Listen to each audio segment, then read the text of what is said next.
Halo teman-teman, selamat datang di Chemistry is Fun Indo.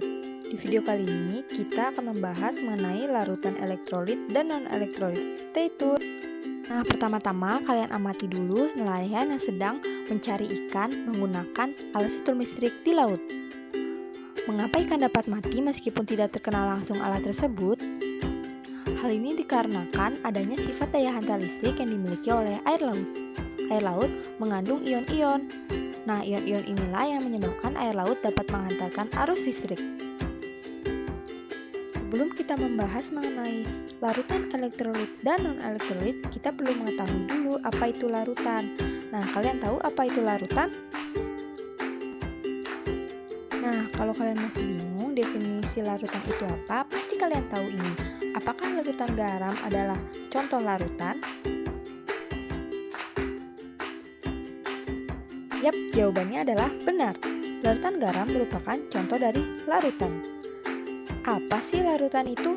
Larutan adalah campuran homogen antara pelarut atau solvent dan zat terlarut atau solut.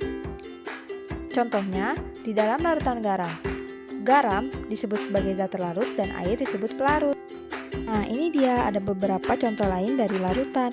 Yang pertama ada air laut mengandung natrium klorida dan air. Yang kedua ada air soda mengandung karbon dioksida dan air. Dan yang ketiga ada air cuka mengandung asam asetat dan air. Salah satu sifat fisik yang membedakan antara satu larutan dengan larutan yang lain yaitu pada daya hantar listriknya. Berdasarkan daya hantar listriknya, larutan dibedakan menjadi dua, yaitu larutan elektrolit dan larutan non-elektrolit.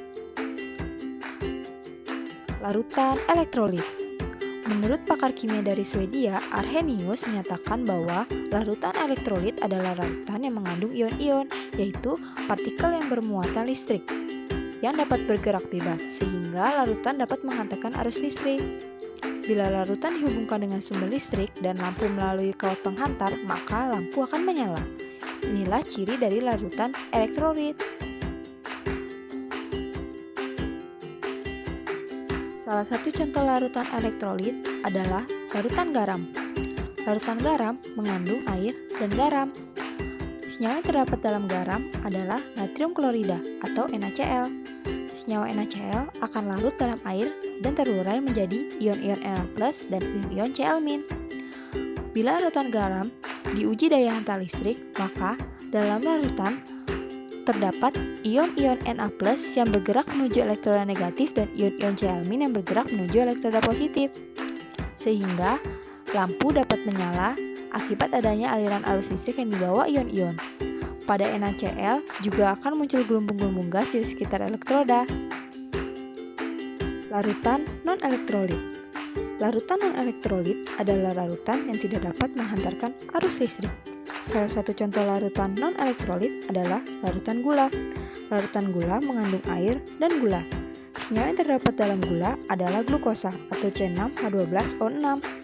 Gula tidak terurai menjadi ion-ion dalam air, melainkan menjadi molekul-molekul netral. Oleh sebab itu, larutan gula tidak dapat menghantarkan arus listrik, atau larutan non-elektrolit. Bila larutan gula diuji daya hantar listriknya menghasilkan lampu tidak menyala. Selain itu, tidak muncul gelembung-gelembung gas di sekitar elektroda. Hal ini dikarenakan tidak ada partikel dari zat terlarut yang berubah ketika dialiri arus listrik. Terima kasih sudah menonton. See you. Bye-bye.